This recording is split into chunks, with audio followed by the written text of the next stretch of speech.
Kia ora, hola, bonjour. Welcome to your October 2015 Taroscope reading. Well guys, as we move out of the high energy astrology of September, some of you may find yourself standing in a place that feels new for a variety of reasons. Some of the energies of the two eclipses may not even surface yet for a while, but it would appear, with general consensus, it points to change for most of us one way or another. Now, October is spring here in the southern hemisphere, and it's quite a turbulent weather portion of the year. We have the spring equinox on the 21st of September, and that sort of rattles up the air and energies in general. So anyhow guys, let's go ahead and see what's in store for your October readings. I'm going to use the Rider-Waite deck this month, so we will put the John Holland deck out of the picture for a little while. And we're going to be doing a 5 horseshoe spread, which has 5 cards in it, as I say.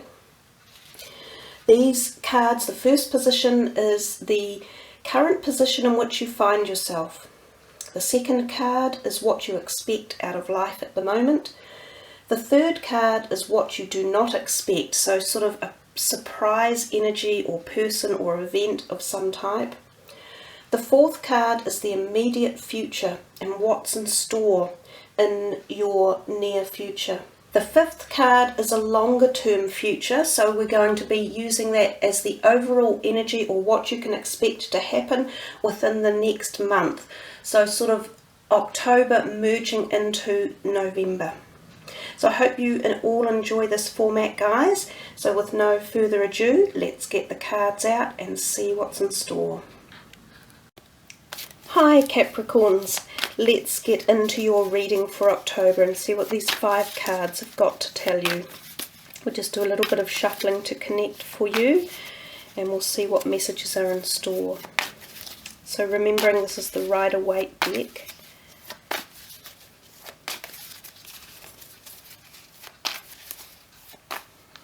Okay, the first card is the Knight of Wands.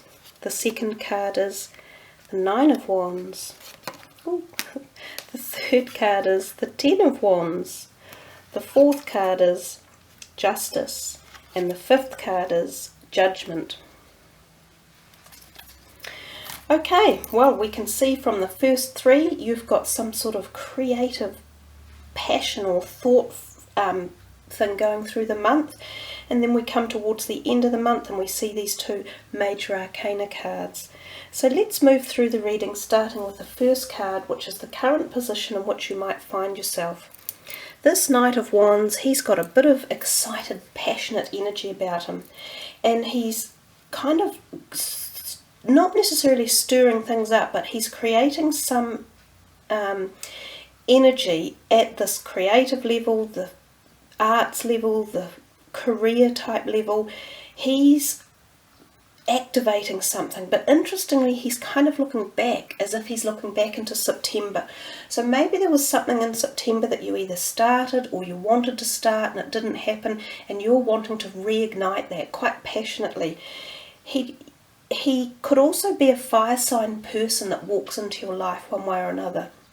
Younger type of person, and they can also just create that, you know, kapow feeling, like they might drag you into something and you could be really excited about it and feel passionate, as if it's a good idea and yeah, let's do this, let's start this new business or this new creative thought process or something. So there's new beginnings there. It's a nice card to start the month with.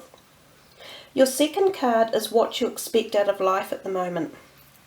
It seems as though Capricorns, you might be feeling a bit gritty, a bit as if you have to defend yourselves over something. You've put boundaries up possibly, and you might be feeling a bit confronted, as if people are not treating you the way you would like them to.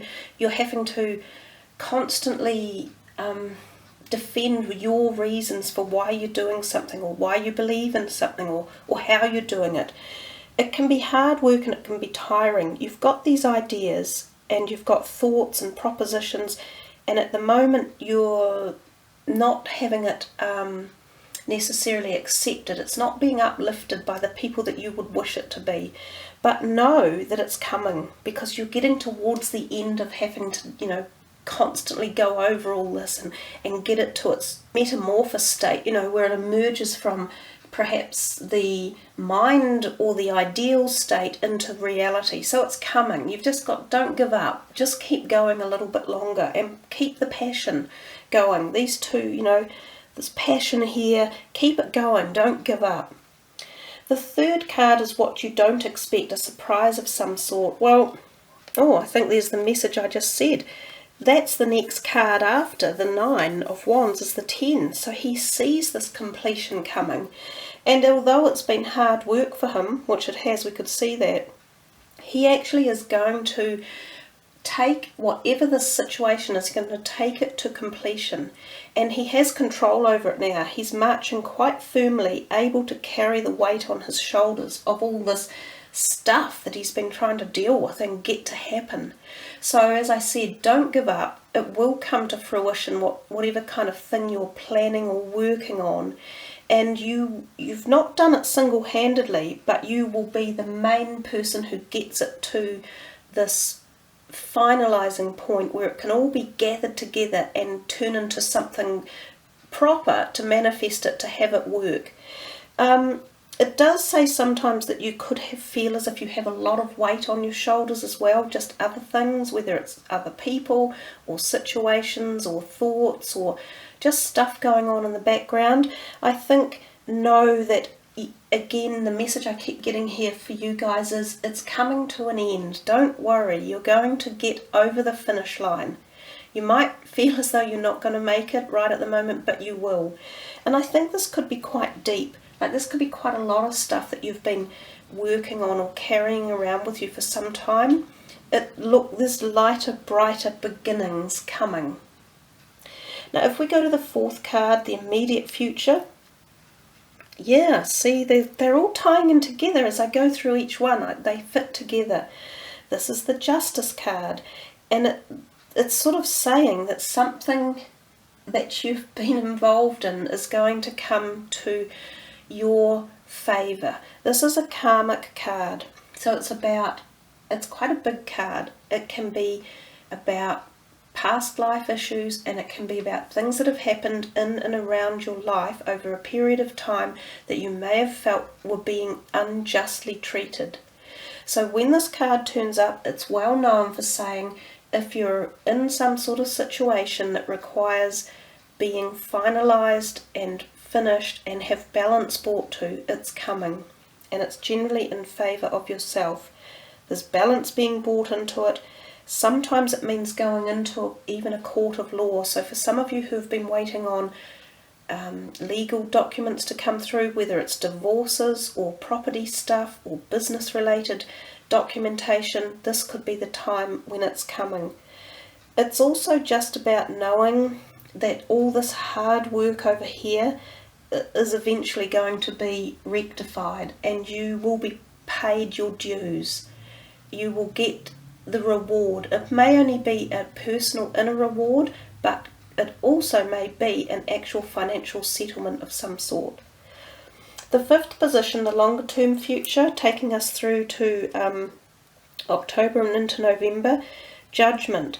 This card is another big major arcana card or trump card, and it's got this feeling of personal change and looking up as if to be, this is the Archangel Gabriel, I think, and trumpeting. You finally hear something that you haven't been hearing. It's like, oh my God, is that what that's all about? Or you're connecting the dots somewhere along the line, and these dots are incredibly important because this is you. You're finding out something really deep about either a part of your life or why you're who you are, or something that you're waking up to, a new you, a new opportunity, a new direction. It's actually quite powerful. As we've moved through this month, it seems as if the scales have tipped in your favour to make quite a lot of change coming through.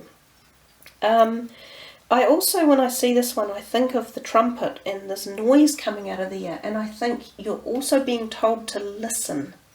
So don't talk too much in some of these situations that may come up. Do some listening. And when I say that, I mean it. Read between the lines. Listen to the words that aren't being said, because it would appear they're very important somehow. So those are the biggest messages I get in the reading towards that end of the month for you. Quite a powerful reading, guys. You've got kind of like, there's stuff going on for you, but I think if you take it on board and focus on it, you could take this a long way. It could be really positive for you. So anyhow, let's see what these beautiful goddess cards have in store for you. The energies are just gorgeous, the colours, everything. Positive vibrations.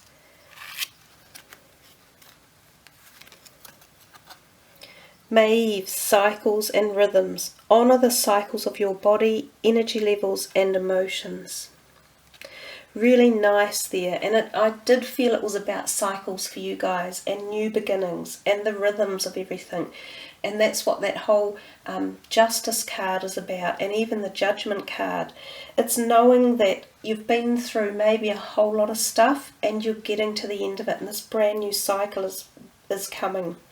I think also too, when we talk about body rhythms, so for any females out there, you may be sort of coming into some hormonal type time or energy. Some of you may be really relying on body cycles and rhythms for a certain aspect of your life.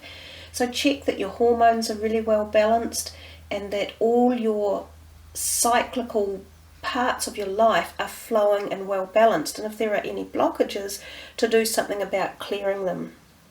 So some of the other meanings in the card out of the book, exactly as I had just thought of myself, it's female gynecological changes, starting menses or menopause, for example, make time to rest, initiate steps to alleviate depression or lethargy, take better care of your body, seek support for dealing with any emotional crises, and allow yourself to grieve or take time off if there's any reason that any of you need to do that. And if there are any lulls in your life, know that they won't last forever. And a doorway of opportunity has opened up, and you need to walk through it right now. So those are your messages from Maeve. So that's quite poignant really there for you guys. Thank you all for tuning in. I love doing the readings and just giving you these really positive, uplifting messages for you, and it's an honour to be able to do them and a privilege. So take care everyone, have a wonderful October, and I look forward to seeing you in November. So ka kite noa, much aroha, namaste.